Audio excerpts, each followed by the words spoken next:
Welcome to wizard.com. I'm maths teacher Aditi. We have this question here.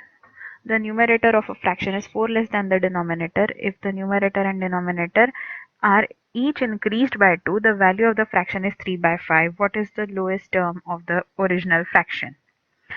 So let numerator of original fraction be x, and it is 4 less than the denominator. Therefore, denominator of original fraction will be x plus 4.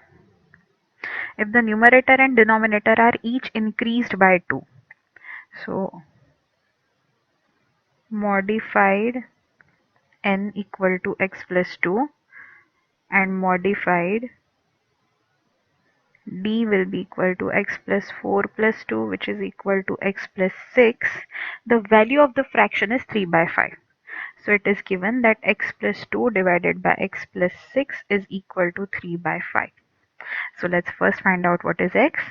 So it is, let's cross multiply. 5x plus 10 equal to 3x plus 18 by cross multiplication. So let's gather all the variable terms on left hand side and all the numerical terms on the right hand side. We get 5x minus 3x equal to 18 minus 10. So we get 2x equal to 8. So we get x equal to 4. Therefore, original fraction becomes x by x plus 4, which is equal to 4 by 8. So simplified, that is lowest form will be 1 by 2. So let's see what are the options. Lowest form. Let's see what are the options. Yes, answer is option D, 1 by 2.